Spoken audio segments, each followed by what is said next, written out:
Stephen Covey talks about this in Habit 5. Seek first to understand, then to be understood. And what he talks about is that when you're listening to someone, you've got to be so careful not to listen to reply because so many people do that. I think one of the biggest challenges leaders are facing is the pressure to produce results. And it's been my direct experience, a lot of leaders lose sight of the fact that they are working with human beings. I like to make to people use the PRD method. Before you say something you're going to regret, pause, reflect, decide what to do. Others have shared that it's worked for them. Whether you're running a business or working in the corporate world, there's going to come a time when leading people becomes part of the job. And as exciting as it can be to lead a team and watch them grow as individuals and the organization, it can also come to those not so great moments, when there's disharmony within the group. That's when our leadership skills really come into play. Sometimes it works out, other times those skills even make things worse. Well, today my guest is an expert at helping leaders build their skill sets so their teams can thrive. Now, before we get into all of that today, I just want to remind you, if you're interested in raising your standards as a father, a husband, an entrepreneur, I'm going to encourage you to participate and start your hero's quest. In this program, you're going to accomplish more, learn more, and develop and become more in the next 90 days than you ever have in your life. And to see if you really qualify for this, I want you to go to the Awakened Man Training Academy at members.theawakenedman.net and then become a hero of your story. Now, with that, let's get on with today's episode. The average man today is sleepwalking through life, many never reaching their true potential, let alone ever crossing the finish line to living a purposeful life. Yet, the hunger still exists, albeit buried amidst his cluttered mind, misguided beliefs, and values that no longer serve him. It's time to align yourself for greatness. It's time to become a revolutionary man. Stay strong, my brother. Welcome, everyone, to the Revolutionary Man podcast. I'm the founder of the Awakened Man movement and your host, Alan DeMonso. On a scale of 1 to 10, how would you rate your leadership abilities? Would your employees and staff give you the same score? I can remember years ago taking an emotional intelligence training course, and part of the training was they offered a 360-degree assessment. I have to tell you, it was the most humbling experience that I've ever had to go through at that point in my life. What I realized is a skill set that I thought I had, while good in some areas, were also sorely lacking in others. It gave me an opportunity, though, to recognize what needed to be worked on. And oh boy, I can tell you, it's the best thing that's ever happened to me in my career. Now, not everyone's going to get that chance to go through this kind of training. So instead, my guest is going to share his leadership nuggets to help us become the best leaders that we can be. So allow me to introduce my guest. Ron Reich is a passionate leadership management development subject matter expert and a coach with over 28 years of experience in diversified industries. As an expert facilitator, Ron believes in involving participants in their learning, leading to higher engagement and quality results. He's also a voracious reader, as we were just talking about this, and he stays current with the latest research and philosophies, which helps him as he loves sharing this with his clients. Now, everything he's done is built up to his latest book. Whoops, I'll have to edit that out. Sorry. Welcome to the show, Ron. How are things? Thanks, Elaine. It's good to be here. Everything is fine. I appreciate it. And you know what? Right there is a very, very key trait for a leader. Is just, hey, you know what? Oops, just made a mistake. Oh well. And I'm dead serious when I say that. I am dead serious. Where it makes the leader, it makes us human. Yeah. And to admit a mistake like that and say, oh, okay, instead of, gee, oh, I'm embarrassed, or whatever it might be. I was so impressed, and I was fortunate enough and honored to be keynote speaker at a national sales meeting for a client in Phoenix, Yeah. 3 weeks ago, whatever it was. one of the top executives from Japan was up doing his presentation, and he was having trouble with his slides. And instead of being embarrassed and instead of just, fumbling or whatever it was, he spoke pretty good English. Yeah. He just turned, Janet, I'm having trouble with this. I don't know what to do. Would you please help me? And I was just like, wow, Yeah. wow. And I mean, just right off the bat, one of the key traits, it's okay to make mistakes and admit it, apologize, whatever it might be. Yeah, absolutely. And I it took me a while to learn that lesson as well. And so even as a new podcaster, wanting to make sure everything was coming out just perfect. But after a while, it's okay to be human, right? We just have to admit that we're human and things are going to happen once in a while. And That's I right. appreciate I appreciate bringing that forward. Well, Ron, in my men's work, we talk a lot about everyone being on our hero's quest. I was mentioning in the intro here. And so tell us a little bit more about what inspired you to pursue the life that you're living today and how that experience has shaped you into the man you are and the work that you're doing.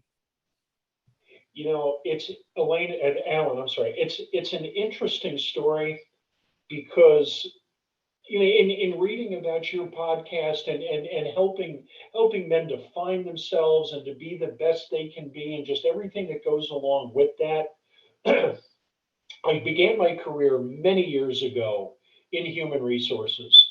And while I enjoyed it for the first 10 years, it wasn't something about which I was absolutely passionate. Long story short, I had worked at a bank for a number of years. They were consolidating enormously at the time and just everything that goes along with that. A number of us opened up an HR consulting firm. We decided to shut the doors for a number of different reasons. And at the time, I was going through a divorce. Okay. I was at a very, very low point in my life, not feeling good about myself, not feeling good about my career, anything like that. And I was living with my mom and dad. Out of the blue, I got a telephone call from a recruiter in Dallas, Texas, who said to me, Ron, I've got a job that is the exact opposite of what you are. It's with Toshiba. They are looking for somebody who has a lot of training and some human resources background. You have a lot of HR and some training. I can get you in front of them. I know these people extremely well. All you need to do, easy assignment, get them to flip their competencies. I had always, Alan, always had in the back of my mind, God, I would love to get into training and development. I talked to the people at Toshiba. They flipped their competencies. They were good enough. They were, and again, another good trait of a leader in that seeing something that I didn't see in myself. And it's like, you know what? We're going to teach, we're going to help this guy become a good facilitator. We're going to help this guy become a good facilitator. I have not looked back since. And it is my calling, and it is something about which I am so passionate, and I am forever, forever grateful to so many different people for what they've done for me over the years. Oh man, and what I really appreciate you about you telling that story is just about the point about having others recognize what's in us that we may not see in ourselves just yet. And I think you're absolutely right. As leaders, that's one of the key traits for us to have is to recognize those key parts of the people we surround ourselves with, whether that's our staff or employees, and how we can help pull that out from them. And it's not just, we're talking about leadership traits, and we're not just talking here about moving down the organization, right? These kind of traits also work across and up. And I'm hoping we're going to get it touched into all of those things today, because I think it's so important as men, as we get into leadership roles in our careers, that we understand that there's a whole sphere of leadership, and it isn't just about our direct reports and our subordinates, but it's also about how we manage up.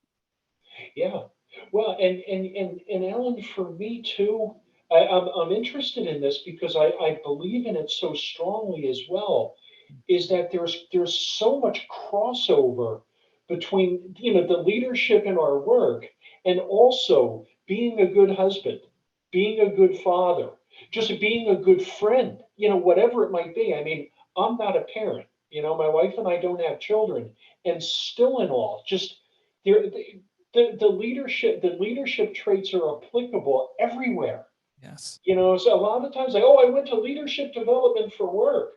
It's like, yeah, except I hope it's applicable everywhere. In fact, one of the nicest compliments I've ever gotten was quite a few years ago. I did a 2-day leadership class for Sanofi Aventis, the big pharmaceutical. We had finished, and everybody's, mingling and saying goodbye and everything else. A guy comes up to me, Ron, thank you so much. 2 days of great training. And I was like, oh, you're welcome. I'm glad to do it. And he leaned into me and said quietly, it was 2 days of something else too. I had a thought about where he was going with it. And I was like, what else was it? And he looked around to make sure nobody could really overhear. And he said to me, he goes, it was 2 days of wonderful marriage counseling. And again, Alan, the point for me is it's applicable. It's a Absolutely. how to listen, how to give feedback, setting expectations, giving the recognition to people. Stephen Covey says, I'm a big believer in the 7 habits, and I'm fortunate enough to be certified to teach that class. And when Stephen was alive, he used to say all the time, the greatest gift a spouse can give his or her children is to treat their spouse with enormous respect. Mm. And I believe that, and again, with the crossover being, whether it's at home or whether it's at work, the greatest gift I can give people is to treat them with enormous respect. Absolutely, for sure. And that's one of the things that we also work on here with the Awakened Man is we talk a lot about not just being on a hero's quest and a hero's journey, but really also diving into the nuts and bolts about that. And so one of the things that we practice in our men's group is to practice the ability to how to share. And it's more, and sharing is more than just giving your own opinion, but it's also about being able to create a container we call, or a space, and that you can accept other things to come into it. Because as men, we tend to want to be fixers. We're always thinking about what we're going to say, and we're not necessarily paying attention to the conversation that's happening. And when we can take that moment just to sit back and just absorb what's being said, and then contemplate about how that fits into our life experience, we can be more present. And it's one of the skills that I think is so important as husbands and as fathers, that we can help develop that skill, and obviously, and friends as well. Because when we can come from that point, man, the level of intimacy really grows. And also the respect that you gain from your peers, your spouses, your friends, just grows enormously, because they can see that you're truly interested in more, wondering on what they're saying. Exactly. And I mean, and again, I'm going to pick up on that a little bit, if I Yeah, may, absolutely. because again, Stephen Covey talks about this in Habit 5. Seek first to understand, then to be understood. Yeah. And what he talks about is that when you're listening to someone, you've got to be so careful not to listen to reply, because so many people do that. And I used to do that all the time. How am I going to respond to this? How am I going to refute that? Or, oh, I have a story to tell about that. Okay, and I'm not present in the moment, like you were saying. I'm thinking about me instead of listening to the other person. And Stephen's point is too that number one, you want to translate what you heard the person say. Yes. And again, just as an example, you're making me think of this. A friend of mine, Bob, his son got really sick out at Syracuse University, and they just weren't sure what was wrong with him. He had an infection in his leg that they couldn't get rid of, and just a lot of other stuff. And I was talking to him one day, And he was going on. He goes, oh, and he goes, I don't know what's going to happen to him. And I'm so worried. And I feel like I should be up there all the time, except my ex-wife is up there. And I was like, Bob, it sounds like, and I'm translating, it sounds like you're really, really worried about Bobby. And you're just not sure how to proceed at this point. And Alan, as I sit here, he looked at me like, whoa, whoa, yeah, yeah, that's exactly what's happening. And the point is, he kept sharing. He kept sharing because when you're listening, the intimacy is there, like you're saying, for me. You know, a synonym for that, if you will, is also trust. Yes. The trust is there, and it's like, oh, okay, I'm going to keep telling this guy more. Yeah. Absolutely. And because they know that you're actually invested and care about what they want, what they have to say. Exactly. I think we're starting to touch on, some of the challenges that the leaders face, but in your work, what are you finding are some of the bigger challenges that leaders are facing today? I think one of the biggest challenges leaders are facing is the pressure to produce results. And it's been my direct experience, a lot of leaders lose sight of the fact that they are working with human beings. And interestingly, yeah, you had mentioned to me right before we started, Alan, Ron, let's talk about the key traits of leaders. And in the leadership classes that I do, I always like to start off with the introduction's fine, icebreaker, whatever. The first real activity, though, break them into small groups and just brainstorm onto a flip chart. What is your role as a leader? Mm. What's your role? And as we do the debrief, it's always so much fun because I just have to ask them how much technical information is on your flip charts. And they look and it's just fun. It's like next to none. And I was Yes. like, what does that tell you? What's your role? And usually they will say it out loud. Wow, my role is to be human. And I was like, yeah, that's exactly right. Your role is to be human, to listen, to guide, not to motivate necessarily, because I believe that's intrinsic still, to provide a motivational environment and just everything that goes along with that. And the point I make is, are results important? Of course they are. They're crucial, except they come from being human. They come from creating good relationships. Mm. I mean, one of my mantras, Alan, truly is stay. And again, I like to speak for myself. Yeah. I like to stay out of the results business. The results are not up to me. My job, do the footwork on, do the footwork, do the footwork. The results will take care of themselves. And the results are going to be what they're supposed to be. Right before we started, and I do this every single time. I'm going to do a session before I did the keynote address that I delivered. I just say to myself, I am well prepared. I'm ready to go. It is in God, it's in your hands. Mm. It's in your hands. However this goes, it goes. I have done everything I can to be ready. Yeah. What more can I ask of myself? And I'm comfortable with that. Yeah, absolutely. Well, and really what you're saying is about really staying present, and it's about the journey, not about the destination. Exactly. And Yeah. the quarterly result, the annual result, whatever the result's going to be, is going to be what it's going to be. But if we focus on today, what can I do today? What's the one thing that's going to move this process or this whatever project I'm working on forward? And if we stay present, then the results ultimately will take care of themselves. And so I totally agree with that. Yeah. Now you must work with in your practice and doing working with other companies.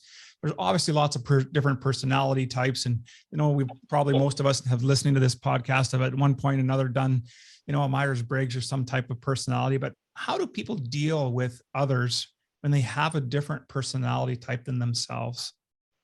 I am a big believer in the DISC instrument, in the DISC assessment. And interestingly, that was the focus of the keynote address that I did. I took them through the DISC, and we spent 3.5 hours together going through that. And I think, it's so critical, in my opinion, just simply because we are all different. We all bring different things to the table. And I'll back up for a second, because I'm going to bring my wife into this for a moment. My wife taught for 30 years. She taught fifth grade for the majority of that time. One of the lessons she used to teach every single year, which I thought was just beyond brilliant, was titled, "It is not how smart are you, it is how are you smart." Mm. And I believe that so strongly, because every single person is smart. I'm smart in certain areas. I have certain strengths and I have certain limitations. We're all smart.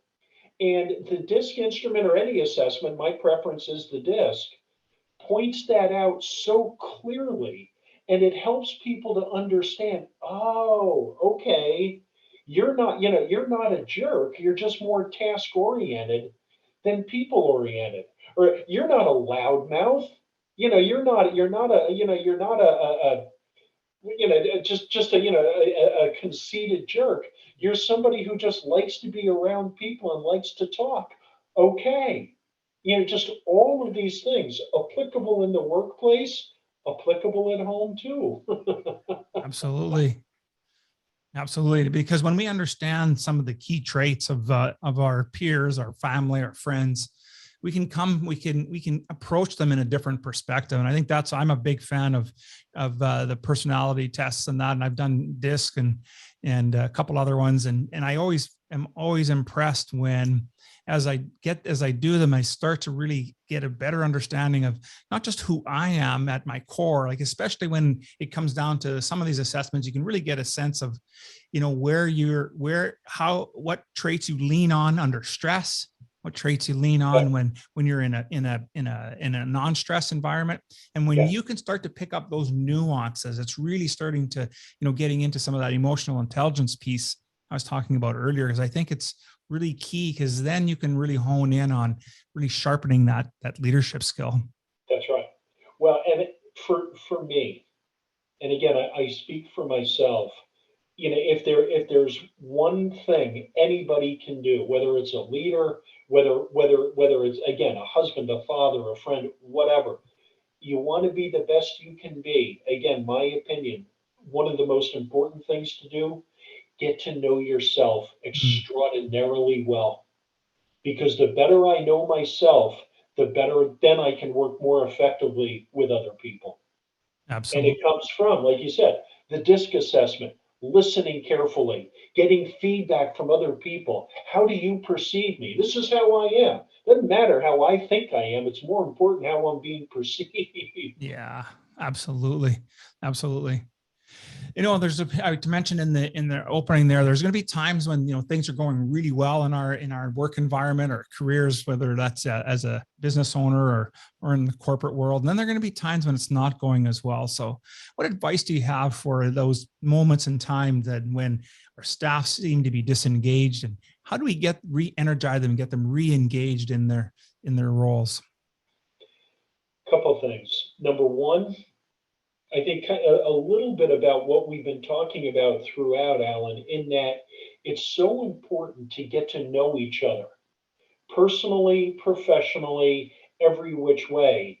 So that way, if something is off, I'm going to see it, I'm going to recognize it, and I can ask you about it in a caring way.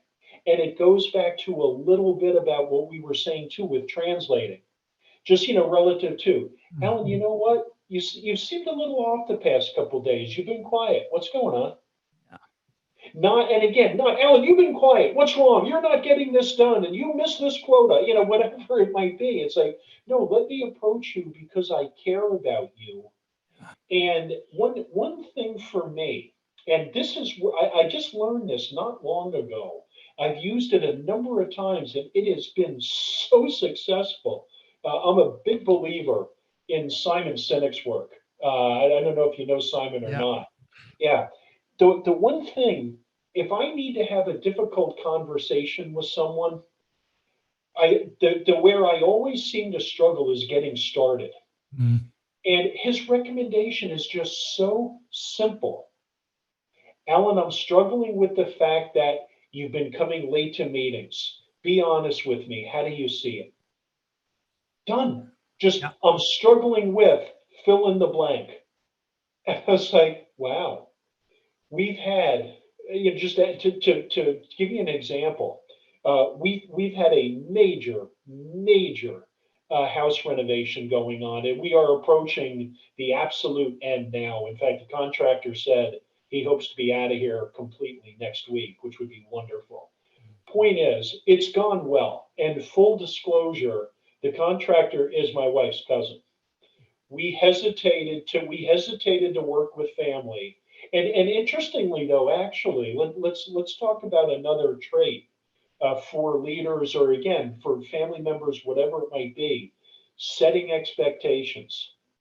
When we decided, yes, we will work together on this project, one of the expectations we had was, number one, we're going to be honest with each other. Yeah. And when we are having these difficult conversations, which are going to be inevitable, it is a conversation between a client and the contractor. It's not a family conversation. And it worked out so well. Nice. Where we were struggling the one time, and ironically, actually, it ties into expectations. Bill, the general contractor, was sitting down with us when things were really going on. And every Monday, we would sit down. This is the plan for the week. This is what we're going to accomplish. This is what will happen. Wonderful. The problem was that only about maybe 60% was getting done, Mm. and things were falling behind. We were getting frustrated. My wife says we need to talk to him. I agree. I want to let me try this, because I had just started to become aware of this. I was in Boston at the time with a client. We had a conference call with Bill, and it's like, Bill, we're struggling with the fact that you're giving us this plan on Monday, which is wonderful, except it's not getting executed, and just so forth. And the key here too, Alan, is the research on this, as I understand it. You want to get the best answer from the individual with whom you're dealing. The best, I'm sorry, I need to back up for a second. I'm struggling with the fact that, again, only 60% is getting done. Yeah. Be honest with us. How do you see it? And we talked for about an hour and a half. Mm. And the key word I just used, talked. Yeah. We talked. There was no arguing. There was nothing. And again, Bill being the good leader that he is, and I've gotten to know him much better throughout this project. And again, candidly, I've gained a lot of respect for him, Yeah. because the first thing he said to us was, I'm going to take a big part of the hit here. A lot of this is my fault, not all of it. And I want to talk to you about that. And just instantly it's like, okay, great. No tension, no nothing. Let's talk it through. Right on. Let's just talk it through. And that's what we've been doing. Yeah. And I mean, it works. It just works. Yeah, it goes back to that curating that container, that space to allow more to come into it.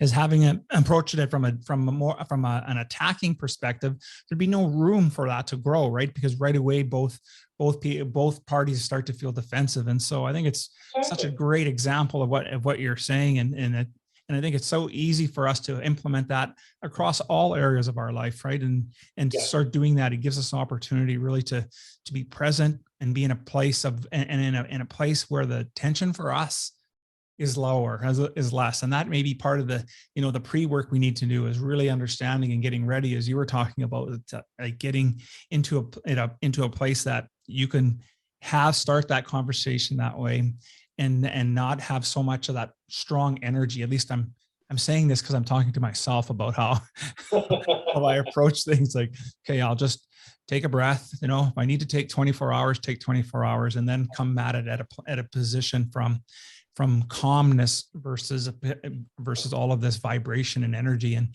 trying to push through.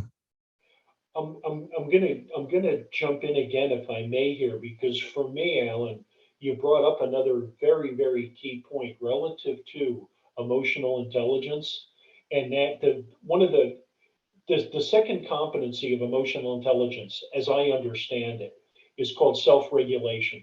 Mm-hmm. And because we are emotional human beings, we react emotionally to certain situations. And rather than having an emotional, defensive, angry conversation with someone, the recommendation I like to make to people, use the PRD method. Before you say something you're going to regret, pause, reflect, Mm-hmm. decide what to do. And if it's possible, in many situations, for me at least, it's been my direct experience, and others have shared that it's worked for them. One of the best things you can do is postpone that conversation. Yeah. Can we talk about this in an hour? Can we talk about this in the morning? Mm-hmm. You know, and again, you know, this is applicable in the workplace. It's applicable in personal lives. When my mother-in-law was so ill, we knew she wasn't going to live much longer. She had about a week to go, and she was living here. We had my wife and I had lived with her our entire marriage. It gets to be a long story, and I'll make it short. Point is that she had been in a rehab facility, and she told us, "I want to die at home." Okay, all right, we will try as best we can. We will try to do that for you. We brought her home, and it became clear. Actually, no, let me back up for a minute. She was home with us for a couple of days.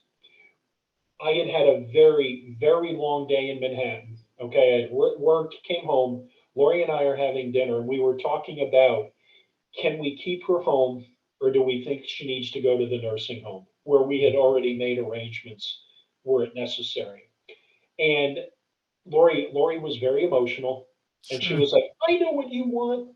You just want to get rid of her. You just want to stick her in the nursing home." And I had a very good relationship with my mother-in-law. We got along very, very well.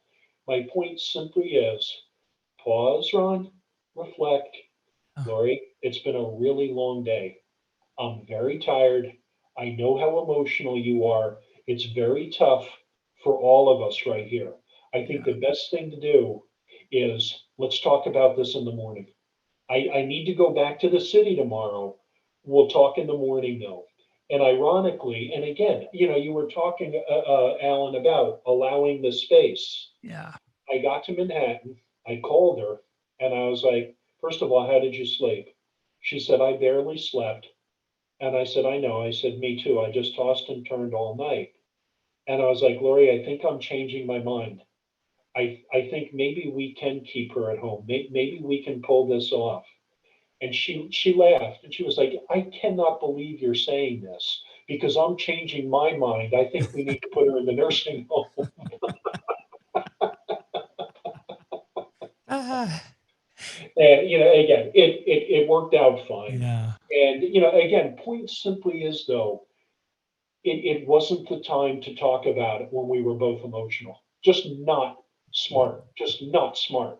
Yeah, exactly. Because he allowed the time for perspective to settle in and give an opportunity to see different potential outcomes and how it could work. And I think it's so key in all of our relationships for us to do that. Now, the other thing as leaders, we're always in the mode of making decisions. So what is your recommendation to help leaders make consistent decisions and to keep their organizations moving forward?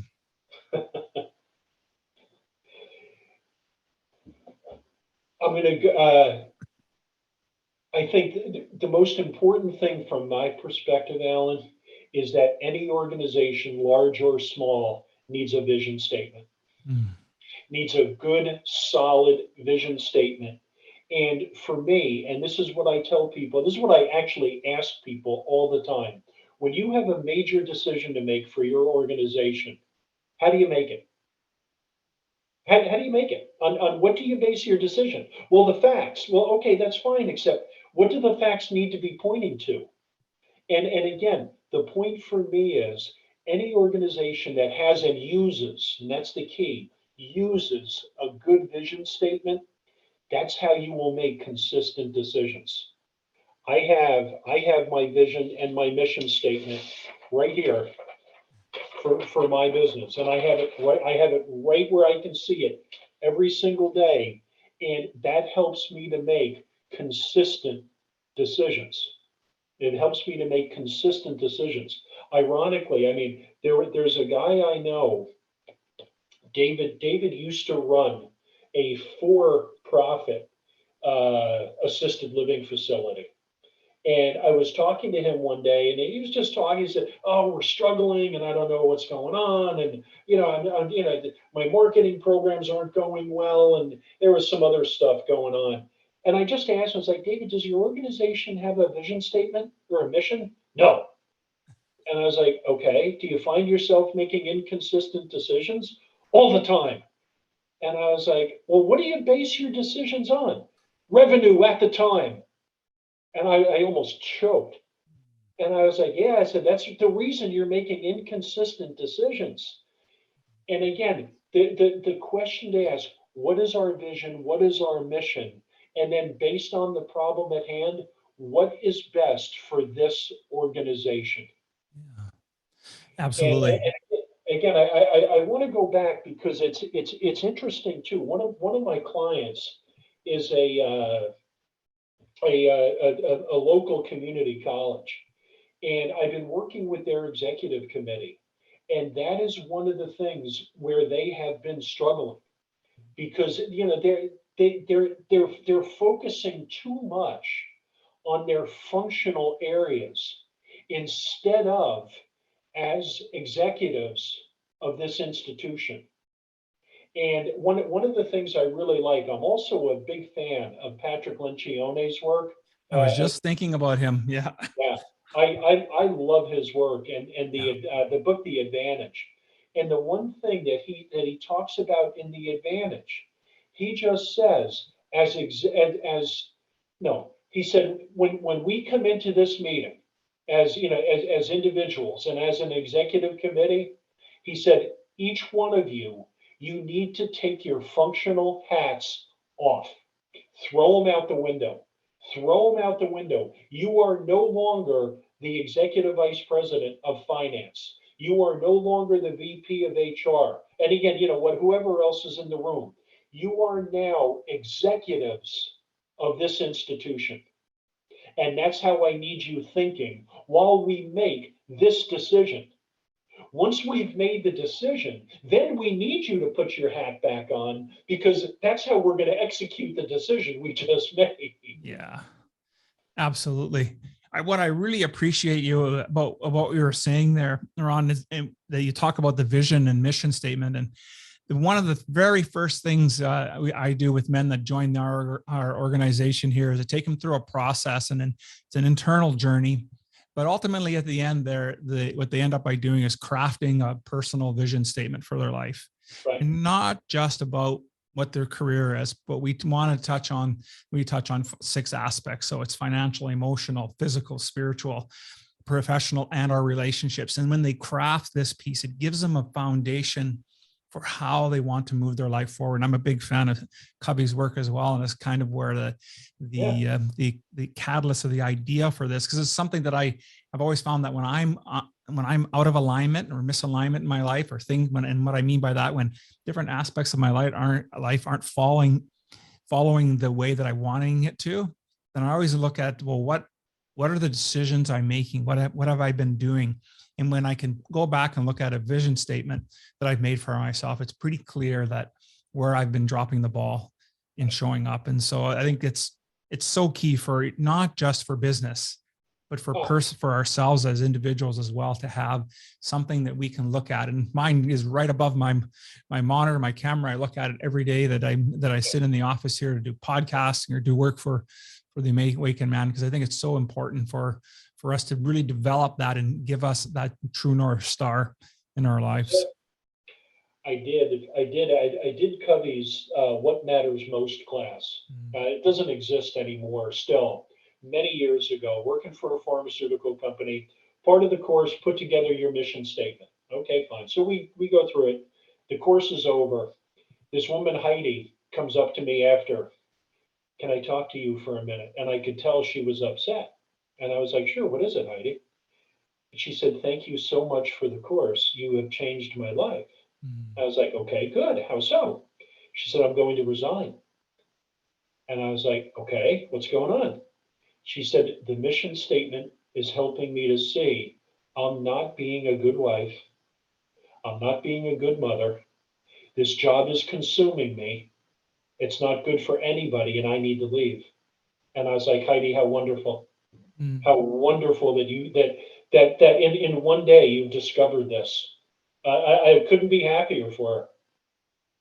No kidding. What a great realization. And for all of us to be able to find that one piece, that part that helps us recognize where are we on the right path when it comes to our careers and our relationships and in all aspects. And I think that's just so important. Well, and you know what, the other thing that's so interesting here, at least for me too, Alan, is that was Heidi. Yeah. Just Heidi. That's all. Because we're all different. Yep. She wanted to be there for her children. She wanted to be there for her husband. And I'm not saying, oh, other people don't want to do that, except the point is we all have different priorities, and Yes. that's okay. The key is each of us needs to discover for ourselves what's most important. Absolutely. And when we know what that is, then we can start to realign our lives to make sure that we're doing things in the right sequence, that we have that focus. Now, that doesn't mean that just because something may be important. And I learned this lesson the hard way early in my career, because I was extremely career oriented. And while I was really successful in my professional career, my personal life just fell apart. And I think it's important that we orient ourselves and understand what's important, but we have then that conversation with the people that are closest to us, so they understand what we're trying to accomplish in our day-to-day lives. Because then you get the support, and people get an opportunity to have their 2 cents into it. Not that necessarily is going to change anything, but it gives you, again, a greater amount of perspective, because ultimately we're all on this planet trying to do the best that we can in each and every day.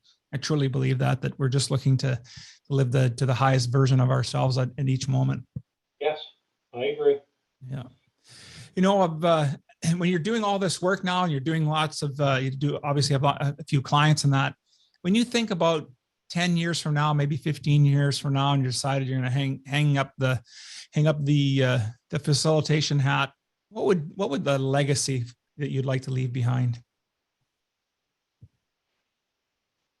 I think there are two. Number one, the one legacy I'd like to leave is that he cared. And number two, he made a difference. Nice. And I think they go hand in hand for me. Yeah, absolutely. I could see that just in this time that we were spending together. I can see that totally being for you. And I'm assured that it's already happening. Ron, of everything that we spoke about today, and maybe there was something we didn't get an opportunity to touch on, if there was one takeaway you'd like our listeners to have, what would that be? I'm going to go back. I'm going to go back to two quick things that we did talk about. Number one, be human. And number two, equally as important, get to know yourself.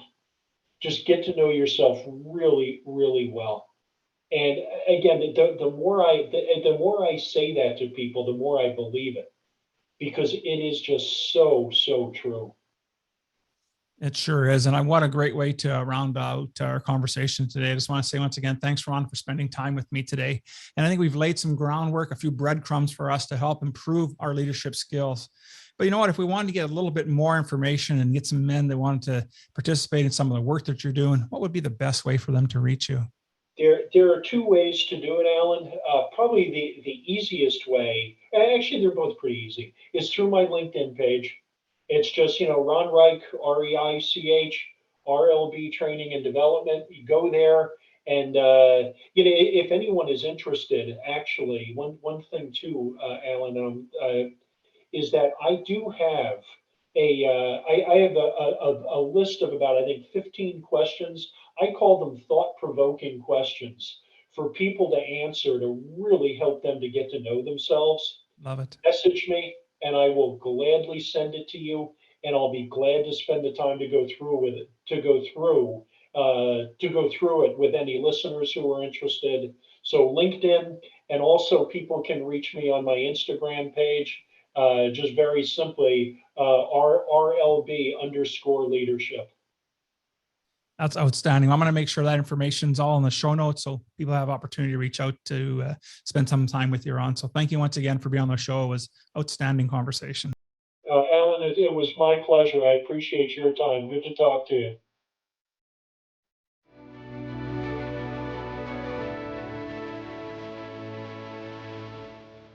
Thank you for listening to the Revolutionary Man podcast. Are you ready to own your destiny? To become more the man you are destined to be? Join the brotherhood that is the Awakened Man at theawakenedman.net and start forging a new destiny today.